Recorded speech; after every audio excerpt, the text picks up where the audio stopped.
Hello students, we have started chapter 10 and in our first video we have done the types of respiration. Today we will do respiration in plants.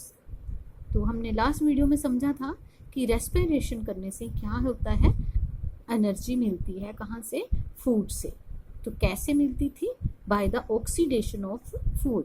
When food react with the oxygen, it release energy along with the waste product like carbon dioxide and water.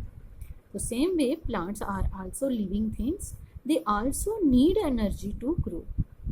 They no doubt they prepare their own food, and their food is in the form of glucose.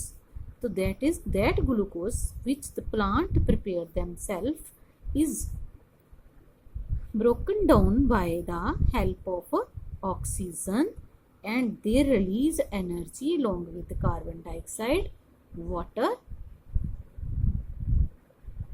and use this energy for their growth and to complete their all other life processes. तो कई बच्चों को doubt होता है कि शायद जो plant हैं वो सिर्फ क्या करते हैं, कार्बन डाइऑक्साइड का यूज करते हैं और ऑक्सीजन का रिलीज करते हैं. But in respiration plant also use oxygen and they release carbon dioxide too. इसीलिए आपको शायद कभी आपके पेरेंट्स ने ना किसी ने बोला होगा कि रात के टाइम हमें ट्रीज के नीचे नहीं सोना चाहिए. तो इसका रीज़न क्या है? क्योंकि जो दिन के टाइम है प्लांट जो है वो फोटोसिंथेसिस करता है और ऑक्सीजन रिलीज होती रहती है, और रात के टाइम फोटोसिंथेसिस नहीं होता. इसीलिए जो रेस्पिरेशन प्रोसेस है वो दिन के टाइम भी होता था, बट रात के टाइम जब रेस्पिरेशन होगा तो प्लांट क्या यूज करेगा, ऑक्सीजन, और रिलीज होगी ओनली कार्बन डाइऑक्साइड. तो तब ऑक्सीजन रिलीज नहीं होगी क्योंकि फोटोसिंथेसिस का प्रोसेस जो है रात को नहीं होता है. इसीलिए you are advise to not sit under the tree at a night. So हमने टाइप्स ऑफ रेस्पिरेशन में पढ़ा था कि दो पार्ट थे रेस्पिरेशन के. इसमें एक था कि एक्सचेंज ऑफ गैसेस और दूसरा था सेलुलर रेस्पिरेशन. तो एक्सचेंज ऑफ गैसेस जो है इन प्लांट, यहाँ पे कोई स्पेसिफिक पार्ट नहीं होता है.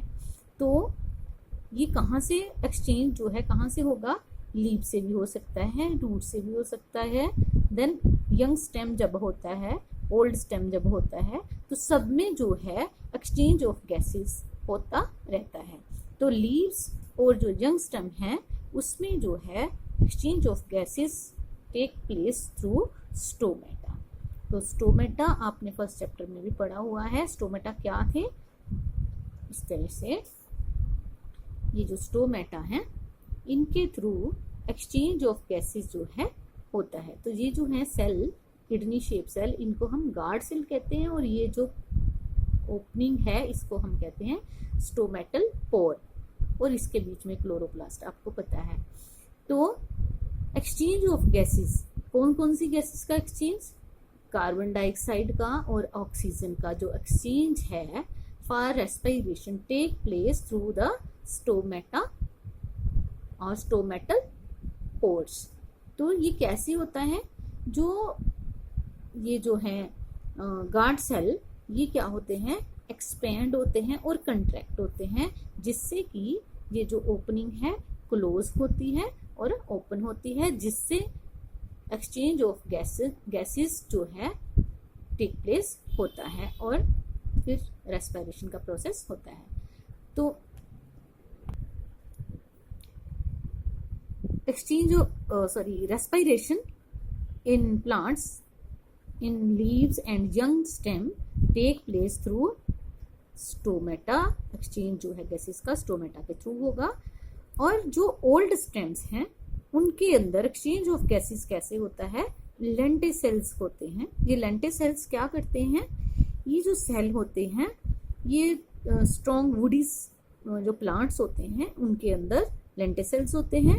वो क्या करते हैं, एक्सचेंज करते हैं कार्बन डाइऑक्साइड और ऑक्सीजन का, और इस तरह से उनके अंदर रेस्पिरेशन जो है होता है। सेम उसी तरह से जिसमें क्या होगा, ग्लूकोज जो है ऑक्सीजन के साथ मिलेगा और एनर्जी रिलीज करेगा और साथ में कार्बन डाइऑक्साइड और वाटर निकलेगा। Now respiration in roots, roots के अंदर रेस्पिरेशन कैसे होती है? आपको पता है कि रूट्स जो होती हैं उनके साथ बहुत सारे हेयर लाइक स्ट्रक्चर होते हैं।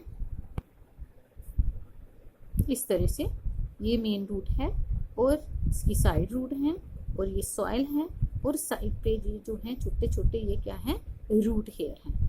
अब जो सॉइल है उसके अंदर क्या होता है, एयर होती है और एयर में से जो ऑक्सीजन है उसको रूट हेयर जो है एब्जॉर्ब करते हैं और रिलीज करते हैं कार्बन डाइऑक्साइड, और इस प्रोसेस को हम कहते हैं डिफ्यूजन। ये डिफ्यूजन क्या होता है? डिफ्यूजन के अंदर जो गैसेस हैं वो मूव करती हैं from high concentration to low concentration.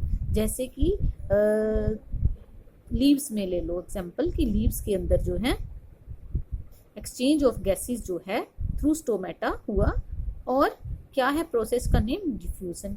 तो आउटसाइड जो थी वो ऑक्सीजन ज़्यादा थी और जो लीव के अंदर वो कम, तो हाई कंसंट्रेशन हुई और लीव के अंदर जब वो गई तो लो कंसंट्रेशन की तरफ मूव की और तब अंदर जो था लीव के अंदर कार्बन डाइऑक्साइड का लेवल बढ़ गया, तो कार्बन डाइऑक्साइड जो है अब वहाँ हाई हो गई और वो बाहर आएगी क्योंकि हाई टू लो कंसंट्रेशन की तरफ ये मूव करते हैं और इस प्रोसेस को डिफ्यूजन कहते हैं।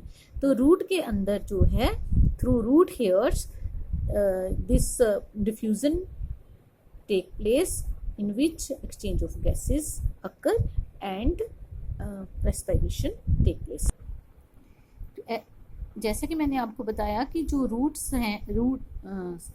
हैं वो सॉइल से एक्सचेंज ऑफ गैसेस करते हैं, जो ऑक्सीजन अब्जॉर्ब करते हैं, इसलिए ये एडवाइस किया जाता है कि हमें प्लांट्स को बहुत ज़्यादा, जैसे पोटेड प्लांट हैं उनको बहुत ज़्यादा पानी नहीं देना चाहिए। उससे क्या होगा, जो एयर है वो रिपेल हो जाएगी और प्लांट को फिर एक्सचेंज गैसेस करने में डिफ़िकल्टी होगी और जो है इसकी ग्रोथ को इफेक्ट पड़ेगा। तो कुछ प्लांट्स ऐसे होते हैं जैसे मैंग्रोव ट्रीज, ये क्या है, ये वहाँ ग्रो करते हैं जहाँ पे बहुत ज़्यादा दलदल वाला एरिया होता है, स्पॉन्जी लैंड। तो वहाँ पे जो रूट्स हैं वो एरियल रूट्स होती हैं। आपने शायद 5th स्टैंडर्ड में जो पढ़ा था अबाउट एरियल रूट्स। तो एरियल रूट्स जो हैं थ्रू एयर, वो क्योंकि एयर में रहती हैं एरियल रूट्स, तो थ्रू एयर वो एक्सचेंज ऑफ गैसेस करेंगे। तो हियर आर सम एक्टिविटीज जिसमें हम ये शो करवाएंगे कि कार्बन डाइऑक्साइड गैस जो रिलीज होती है ड्यूरिंग रेस्पिरेशन, उसके लिए हमारे पास क्या है, जर्मिनेटिंग सीड्स हैं और हमने इसको टाइट करके इसके अंदर रबर कॉक लगा के इसमें एक ट्यूब लगा दी और इसके अंदर हमने लाइम वाटर लिया। ये जो लाइम वाटर है इसमें अगर कार्बन डाइऑक्साइड को हम पास करवाएं तो वो मिल्की कलर की हो जाती है। तो अगर हमने इस अपरेटस को ऐसे सेट करके, तो बाद में हम देखेंगे कि लाइम वाटर जो है मिल्की हो गया। इसका मतलब कि कार्बन डाइऑक्साइड जो है यहाँ से रिलीज होके इसके अंदर आई, इसलिए इसने लाइम वाटर को मिल्की कर दिया। तो इट मीन्स जो रेस्पिरेशन है वो जर्मिनेशन ऑफ सीड्स में हो रहा था और उसने लाइम वाटर को मिल्की किया। तो हमारी सेकंड एक्टिविटी जो है वो ये शो करवाएगी कि heat is release during respiration. इसके लिए हमने क्या करना है, पी सीड्स लेने हैं। तो उनको क्या करना है, पी सीड्स को 2 बॉटल्स के अंदर, एक के अंदर बॉइल्ड पी सीड्स रखेंगे, मतलब वो जर्मिनेट नहीं कर पाएंगे जो, और दूसरे हमने सिंपल जर्मिनेटिंग सीड जो है पी के डालनी है और दोनों के अंदर हमने थर्मामीटर इंसर्ट कर देना है। तो हम नोट करेंगे टेम्परेचर को। तो जो टेम्परेचर है, जो लिविंग सीड्स हैं उनके अंदर टेम्परेचर जो है इंक्रीज होगा उनका। तो इसका मतलब कि रेस्पिरेशन जो है सीड्स के अंदर हो रहा है। जबकि जो डेड है उसके अंदर टेम्परेचर इंक्रीज नहीं होगा। तो इसका मतलब यहाँ पे रेस्पिरेशन नहीं हो रहा। तो रेस्पिरेशन से हीट जो है इंक्रीज होती है या रिलीज होती है। This is shown by this activity. तो let us move to exercise. What is respiration? ये आपका की टर्म में 7 जो की टर्म है उसमें इसका आंसर है। Then what is breathing? Key term 7 क्या है? Here respiration, it is the process of breaking down of food means oxidation to release energy। तो अगर आप इसके साथ ऐड करना चाहो कि कार्बन डाइऑक्साइड और वाटर रिलीज होता है तो वो भी लिख सकते हो। देन आवर सेकंड क्वेश्चन है व्हाट इज ब्रीदिंग? तो ब्रीदिंग मैंने आपको समझाया था कि क्या है, taking in oxygen and giving out carbon dioxide. ये भी आपको 4th वाले की पॉइंट पे मिल जाएगा। What are the main organ of human respiratory system? ये पेज नंबर 106 पे सिंपल 5 दिए हुए हैं। तो अभी हमने पढ़ा नहीं है, फिर भी आप उसको लर्न कर सकते हो और देख सकते हो। देन है right chemical reaction of anaerobic respiration of yeast. ये मैंने आपको कल की वीडियो में समझाया था, जिसमें कि अल्कोहल जो है रिलीज होगा। इसके अंदर क्या होगा? कार्बन डाइऑक्साइड और साथ में अल्कोहल रिलीज होगा।